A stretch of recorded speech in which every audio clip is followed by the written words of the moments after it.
mau menabung sampai uang itu cukup selalu terus beli rumah, saya yakin harga rumah udah nggak kekejar lagi karena nilai kenaikan properti itu lebih tinggi daripada kemampuan kita menabung setiap tahun. Jadi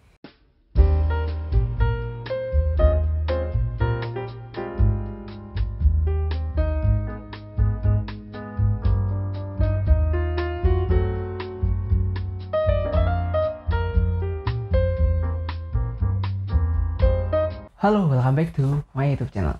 Jadi di video kali ini saya akan coba sharing ke kalian semua pengalaman KPR rumah. Nah, jadi KPR rumah tuh kayak kita beli rumah tapi nggak dalam bentuk cash. Jadi buat beberapa orang mungkin KPR ini jadi salah satu cara biar kita bisa dapat rumah. Karena kalau kita mau menabung sampai uang itu cukup selalu terus beli rumah, saya yakin harga rumah udah nggak kekejar lagi karena nilai kenaikan properti itu lebih tinggi daripada kemampuan kita menabung setiap tahun. Jadi ya banyak millennials yang udah lulus terus cari kerja, terus dapat kerjaan, terus beli rumah. Nah, kali ini saya akan sharing biaya-biaya apa aja sih yang akan muncul selain harga rumah itu sendiri.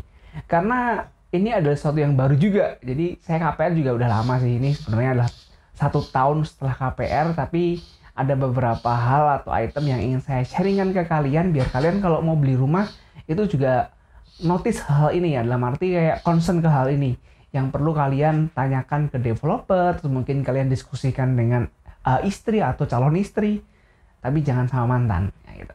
Jadi ada beberapa hal yang akan muncul selain harga rumah. Apa aja itu? Nah, tapi sebelum kita membahas hal itu ya, saya akan jelaskan dulu. Jadi ibaratnya sekarang kita udah tahu nih harga rumah, anggap aja 400 juta. Nah, biaya apa aja sih yang bakal muncul selain 400 juta itu? Yang pertama, itu adalah PPN atau pajak. Jadi, beberapa developer kalau nyebar brosur harga rumah itu kadang belum masuk tuh PPN-nya. Jadi cuma harga rumahnya doang. Padahal kalau kita membeli rumah itu akan dikenakan PPN 10%. Kalau harga rumahnya adalah 300 juta atau 400 juta, ya udah 10% dari 300 juta itu berapa? Berarti 30 juta. Ya, ada tambahan 30 juta yang harus kamu keluarkan. Jadi kalau harga rumah tadi 300 juta, kamu kena PPN 10%, ya ada tambahan 30 juta untuk bayar pajak.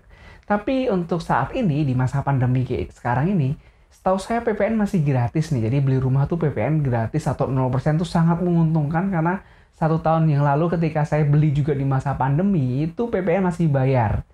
Dan ya nggak apa-apa lah, namanya juga bukan waktunya ya. Tapi buat kamu yang saat ini mau beli, ini kesempatan yang bagus banget untuk memanfaatkan peluang ini. Karena menurut saya lumayan banget tuh 10% dari harga rumah. Kalau harga rumahmu 500 juta ya 50 juta. Kalau 700 juta, 70 juta. Dan itu cukup banyak. Oke. Itu PPN. Nilainya tetap kok 10%. Di mana-mana 10%. Tapi selama periode pandemi ini tadi saya sampaikan itu gratis atau 0%. Nah, berikutnya yang kedua. Yang kedua adalah booking fee. Nah, sebenarnya booking fee ini jatuhnya nanti akan masuk ke harga rumah sih, karena nanti akan dikonversikan atau dipindahkan atau dikurangkan ke harga rumah kita. Booking fee ini adalah uang yang akan kita keluarkan di awal untuk mengebuk satu unit atau satu rumah gitu. Jadi kalau kita udah cocok nih ya, kita keliling-keliling ke perumahan, terus wah saya cocok nih mau beli rumahnya nih. Biasanya developer tuh bakal minta yang namanya booking fee. Itu nominalnya macam-macam tergantung dari developernya. Rentangnya sih mungkin 1-5 juta. Jadi itu sangat fleksibel banget dan beberapa developer menggunakan cara itu untuk melihat lah ya keseriusan kita dalam mau membeli rumah. Tapi yang saya sampaikan di awal tadi, ini bukan additional cost, tapi ini adalah cost yang kalian keluarkan di awal dan nanti akan dikonversikan ke harga rumah kalian tadi. Kalau booking fee kalian 5 juta dan harga rumah kalian adalah 300 juta, jadi sisa rumahnya itu, harga rumahnya itu kan berarti 295 juta doang. Nah, karena 5 juta udah kalian bayar di awal. Itu yang kedua. Yang ketiga adalah biaya proses. Nah, yang ketiga ini biaya proses ini nanti akan didebet atau diambil pada saat kalian akad kredit KPR. Biaya proses itu isinya macam-macam, ada asuransi, terus ada biaya notaris, intinya tuh kayak administrasi gitu deh. Saya kurang lupa isinya apa aja, nanti kalau saya sempat saya akan tulis di deskripsi ya. apa aja tuh item di biaya proses itu.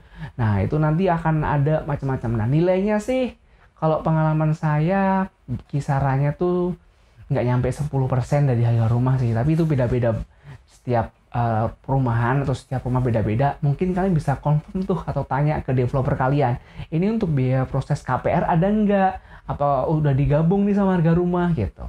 Jadi perlu banget kalian notice hal ini, karena kalau kalian nggak ngerti nanti, wah kok ternyata banyak banget sih biaya tambahannya. Nah itu kan sayang banget ya. Apalagi kalau kalian belum prepare uang itu, wah terus gimana nih dapat uang tambahan sekian, kukira udah semuanya harga sekian. Nah itu biaya proses yang ketiga. Yang keempat adalah BPHTB ya. Kepanjangannya sih saya nggak lupa siapa.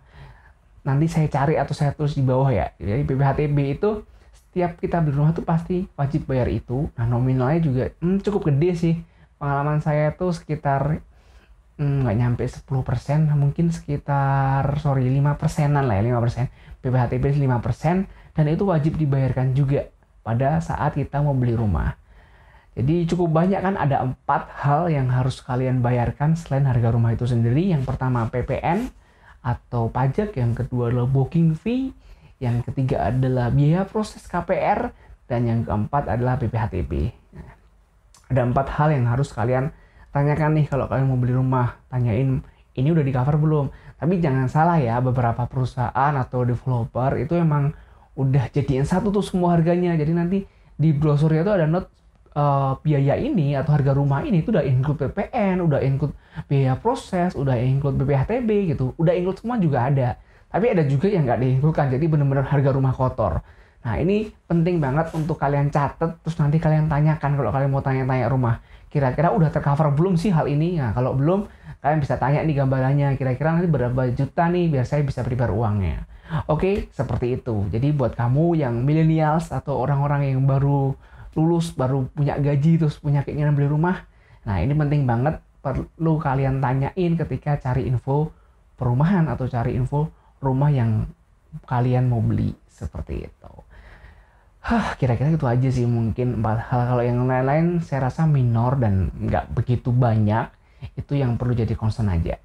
Oke, mungkin sampai di sini. Kalau kamu punya pertanyaan atau mungkin punya kritik dan saran, nggak bisa tulis di kolom komentar.